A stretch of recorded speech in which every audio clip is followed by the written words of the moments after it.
cat here, and we're finally getting around to wrapping up March, or, the month of misses, as it was in my case. So, as always, we're going to start off with the physical books, and then we're getting into my journal because I am not going to remember what all ebooks that I read. And there were a couple good ones in here, and a snoring JB for y'all. And this is the most books I have ever knocked off the TBR because there were so many DNFs. But we'll get into that. First, we're going with the carryover James Rollins' A Dragon of Black Glass. And if y'all been around here for a while, y'all know I love me some James Rollins. But this is not his normal. This is a fantasy, which is not usually what I read, but it's James Rollins. And I like the first two. This one made me angry. Supposedly, there is going to be at least a fourth book in the series, possibly fifth, because this was supposed to be a trilogy at the start. That's what he announced it as. And I waited 13 months for this book to come out, for it to end on a freaking cliffhanger. And there's a lot of trying to make us cry over the animals and multiple points of view because we've got everybody coming together and scattering. And yeah, this is the third, better not be final, in the Moonfall trilogy. Though the only place I have found rumor of there being a fourth book is an unsubstantiated, little post on Reddit, so who knows? But maybe he's just keeping his mouth shut because I also haven't seen anything about a Sigma Force novel yet this year, and those usually come out sometime during the summer, so he needs to redeem himself this month, or well, this year. But yeah, I have already done a straight up review of this one, so we're not going to get too much into it. And the other hardback of the month, Clive Cussler's The Chase. And yes, that is a train underwater. No, it is not running, it is sinking.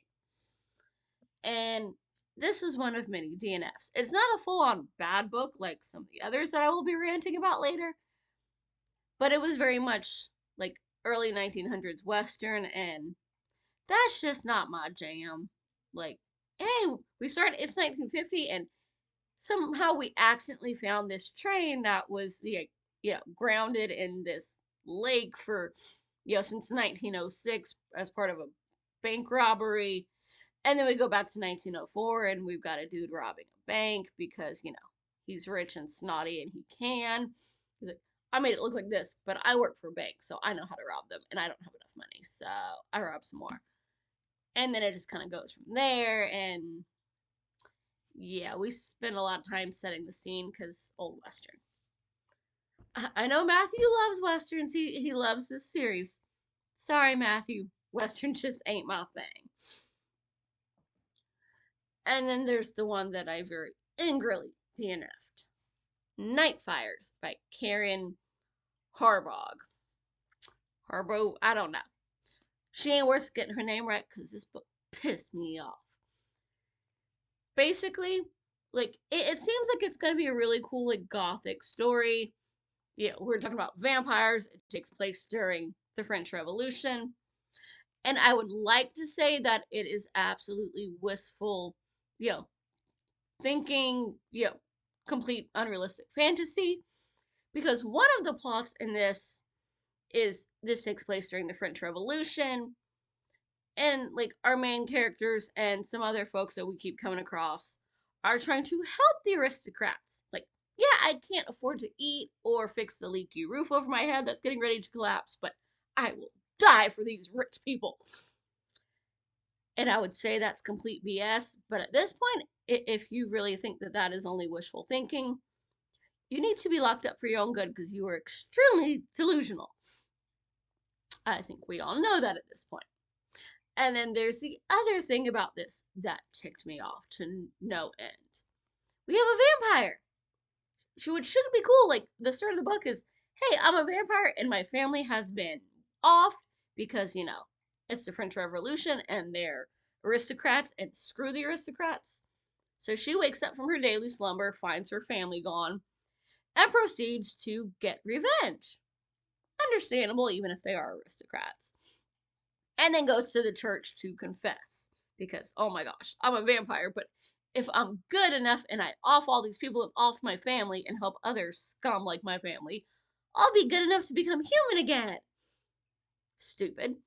And occasionally, like, so we start off with her a vampire, but every now and then there'll like be a couple lines from like, this feels like she's blaming becoming a vampire on avenging her family, and that was so evil but good because she off people, but it was revenge that it turned her into a vampire. And also, she is taken to offing anyone that doesn't, worship the aristocrats, and runs into somebody who is working for, folks to smuggle them into, England where it might be safer for them. And he's so hot.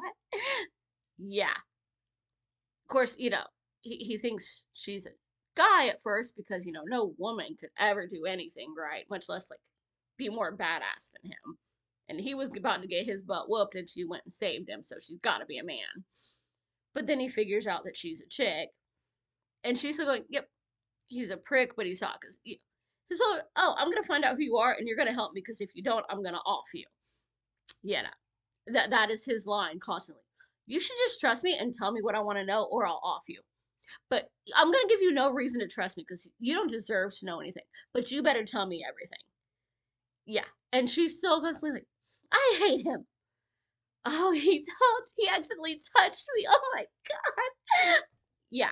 And she's supposed to be like grown up, not a 12-year-old that's never seen a boy before. And he gets worse.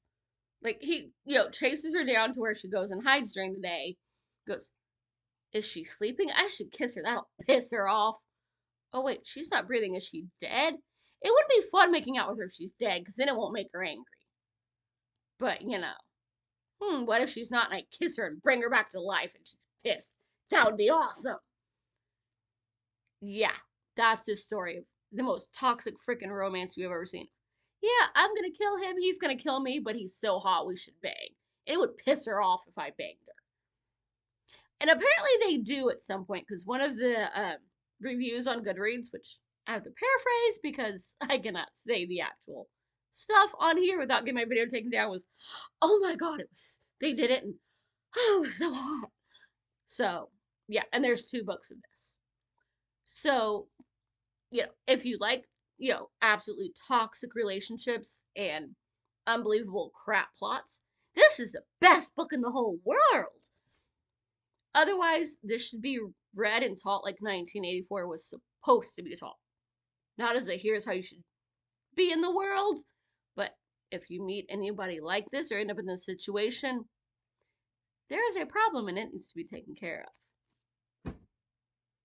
I'm glad I only paid about 15 cents for that, but it was about 50 cents too much. And then Area 51, Excalibur. This seemed like so freaking good. But this is apparently book 5 in the series, and I could not get into this one. Because apparently the capstone on, the ancient Egyptian pyramids or magical powers. Yes, little man. They just summoned the aliens who are using Earth for a civil war. Mm-hmm. And Excalibur is the key that makes it work. It sends a signal, but it brought the wrong people. Yes. They're like secret military, UFOs are real and the aliens are real and we've been fighting them. But it was just really cheesy and bad. It didn't have a good flow. No, it didn't. We just got alien civil war that's offing the human race. Mm-hmm. That's not nice, is it, little man? Some folks. Actually, at this point, that's debatable because the world's a dumpster fire. But we gotta save the puppies. Who's gonna take care of the puppies? Probably not the evil aliens that, have been sent to Mars for losing the first battle. No, they're bad aliens. So we gotta save the world to save the puppies, don't we? Okay, we'll save the world just to save the puppies. Select humans can stay. Yes. Mwah, mwah. Yes, good boy. So this was I got that far and I couldn't do it no more. Yeah, I pretend I might get back to it, but and one that I should have DNF'd, but essentially, I just skimmed like half of it. Brad Meltzer's The Book of Fate. This is over 600 pages, and at over 400 pages, there's like an ancient conspiracy theory. I never found out what it was, and I was actually reading up to that point. So, major problem number one. But there's supposed to be this big old conspiracy theory and a cute big girl. And yeah, we start off with we know this dude is going, he's either gonna, off somebody or he's getting off because he's sketchy as crap. He gets off, but then pretty much immediately we find out no, he didn't. It was fake. The president is probably involved, even though it cost him his second presidency. But yeah, so like we got the Masons, except for we never actually mentioned the Masons. We just have a bunch of crooked politicians and crooked government workers trying to like control the world with some religious zealot as their, scapegoat and, hired hitman. After the dude that has realized that the guy that they tried off is not off. And yeah, I'm not sure what the point of this is. Cause it's like, hey, there's this conspiracy that's gonna ruin the world, and we're working for it. Why? What was this conspiracy? What is it going to do if it comes out? Like, all we know is the president is skeezy and government is skeezy and not enough people died. Don't trust anyone, they all suck. This could have been about 300 pages less and still might have been too much. There was room for a plot. There was a lot of sneaking around trying to investigate to figure out, like, we know there's a plot. And it's somewhere around the president. But it can't be the president because he's a good guy because I've worked for him since, I caught a ricochet and now my face is jacked up so no one trusts me. And that's pretty much the whole point of, I used to work with the president, and then he continued to give me a job when, my face is, I look stroked out on one side, so no one wants me. And yeah, pity parties and conspiracy theory that doesn't exist. It was a lot of bad books this month. And then we had a pretty good one. We had a futuristic murder mystery, which, if y'all know anything about J.D. Robb and the Death series, yeah, we have Eve Dallas. This is one of like the early ones actually. Like they're still her and Warwick are still newlyweds. So there's more spice than normal, but like it's romance, but it's really not as more.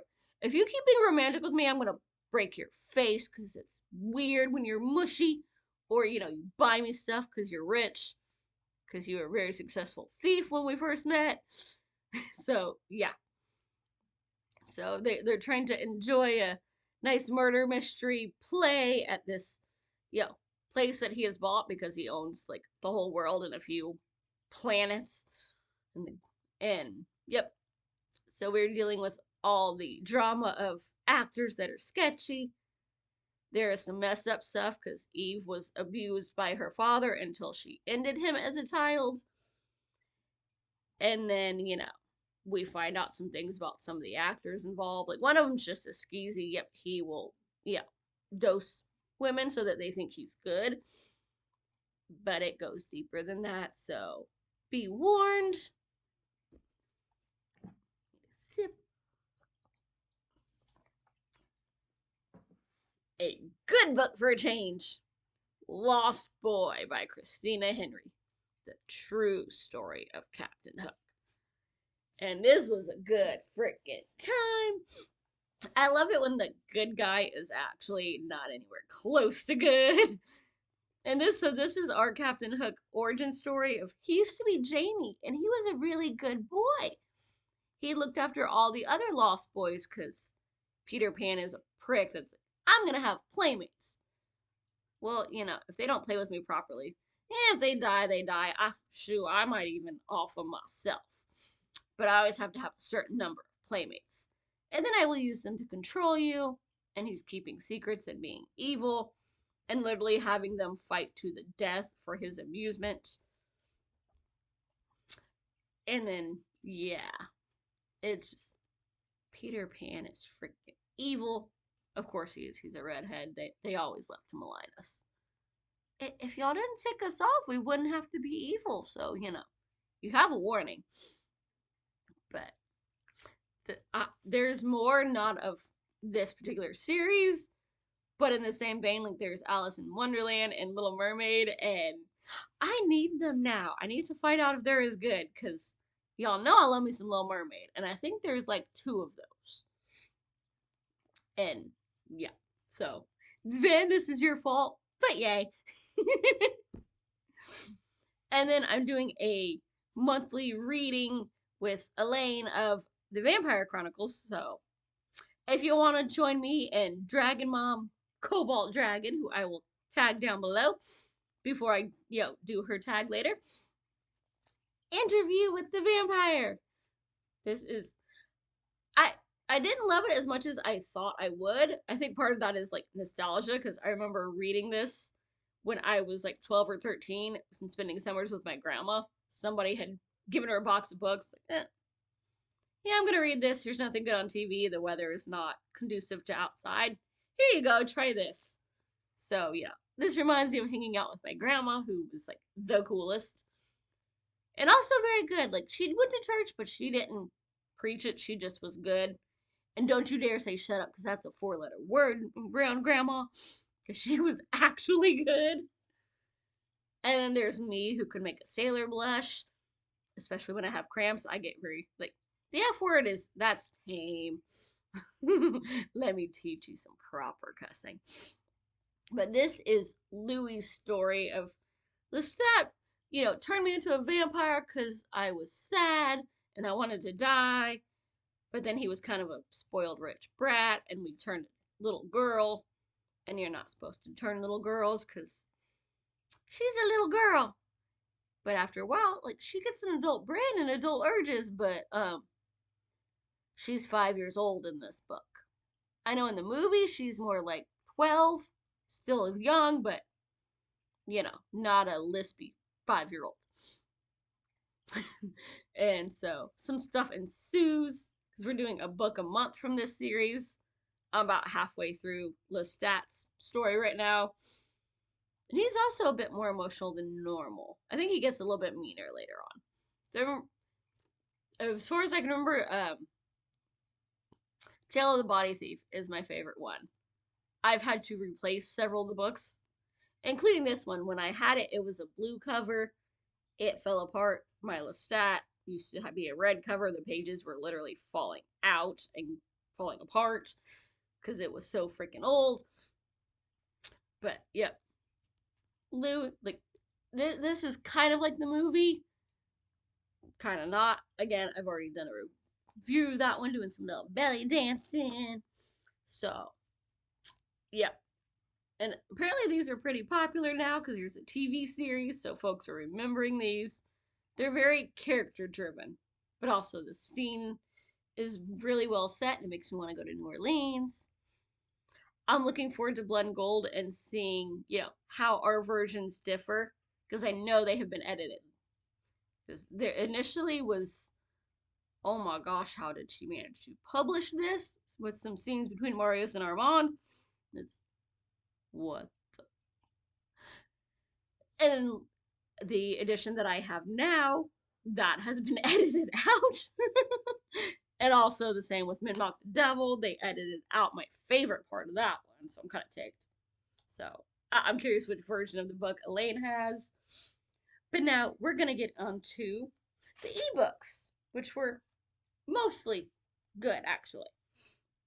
I finally finished off Count of Monte Cristo after over 3 months.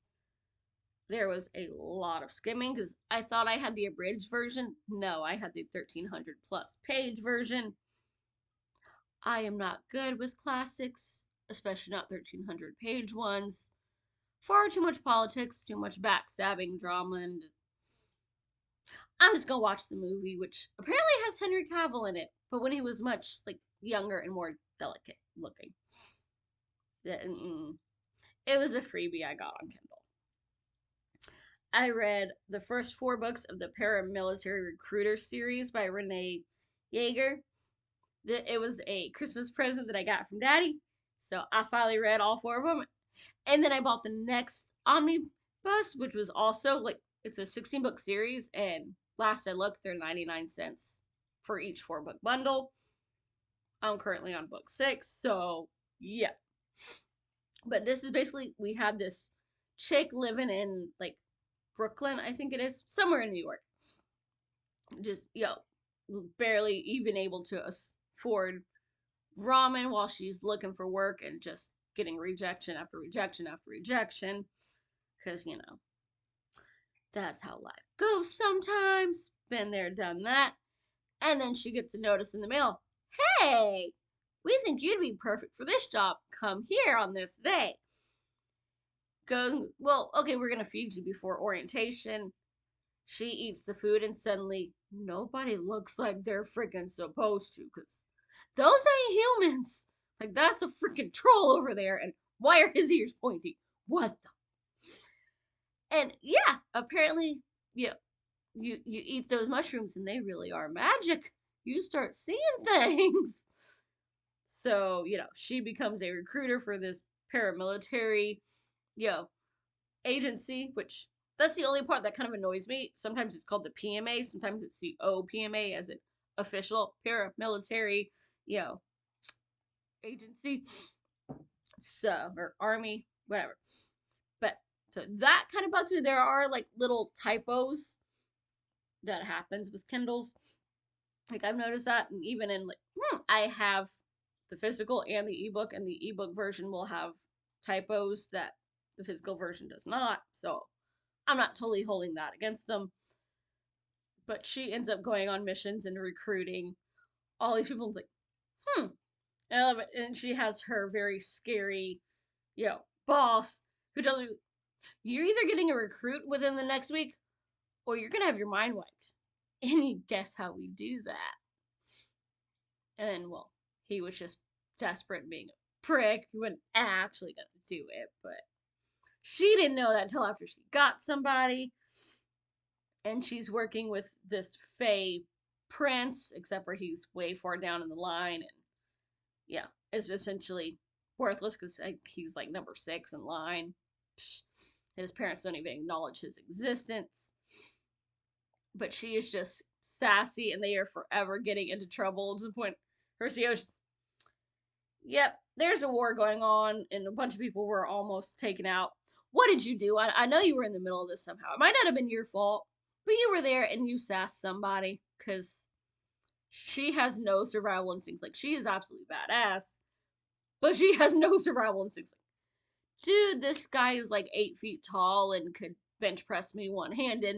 Looks like he wants to snap my neck that he can easily fit. Let me give him some crap.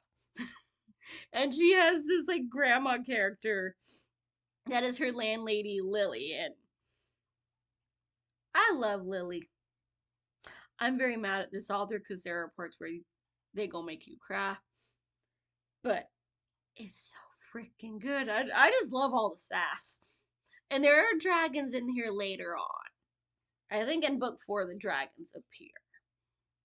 Then they are definitely in book 5. Like, they're dragony, but they're not dragony. Like, they can shift into human forms. But I'm hoping they make more of an appearance later, because they're kind of cool.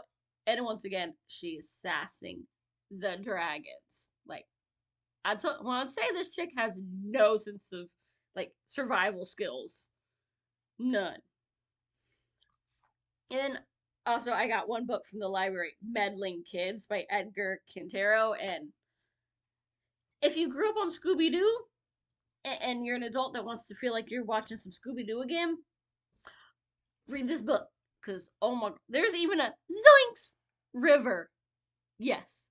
I'm disappointed that there was no Jinkies, and there's not going to be a sequel as far as I know.